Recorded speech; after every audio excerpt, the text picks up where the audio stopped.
Everybody, welcome to the Cow Emporium, the Sunday Squash Edition, number 3, sausage and mushroom stuffed Kabocha squash. Kabocha.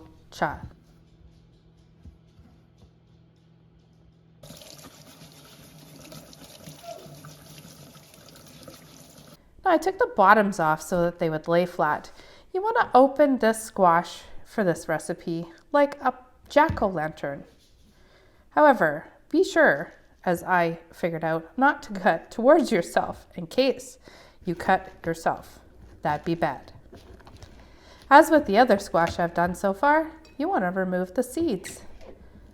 At first, it didn't seem like there was a lot of room inside the squash, but there ended up being quite a bit of room.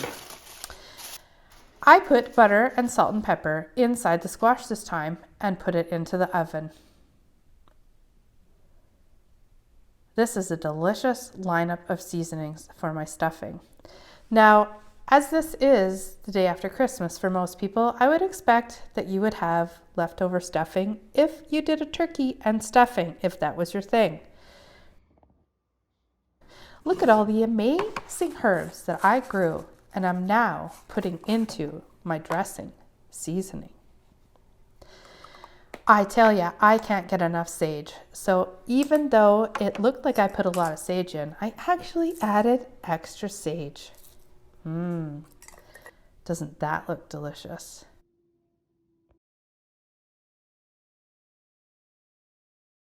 Now, what goes into my dressing? Well, besides the regular sort of bread cubes goes in there, those are Italian sausages, onions, sesame seeds, mushrooms, and celery. You can use whatever you like to put into your dressing, however.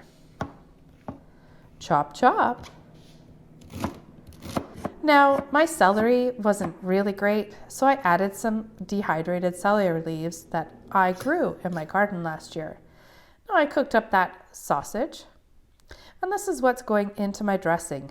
Butter. I actually added more butter. How Canadian, Tim Hortons.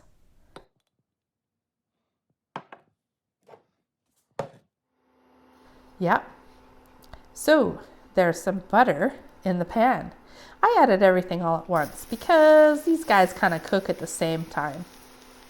So I added my salt and pepper and I crushed up my celery leaves and threw them in there.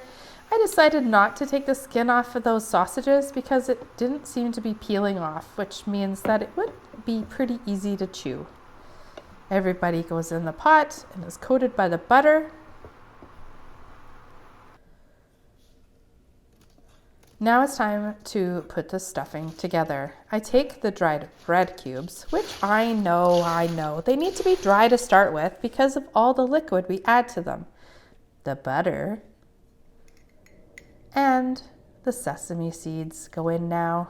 You could toast them if you would like to give them another deep flavor. The chicken broth.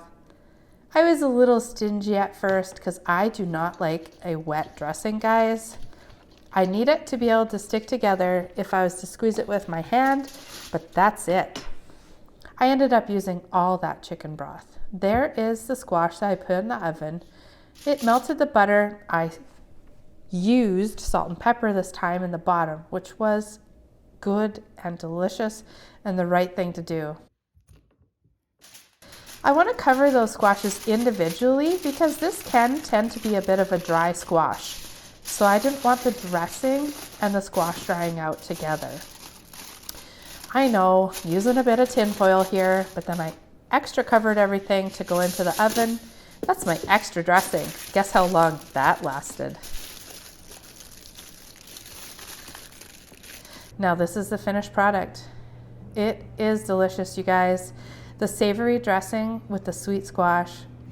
This is probably my favorite stuffed squash so far. Look how beautiful that is. Thanks for watching, everybody, and we'll see you in the next one.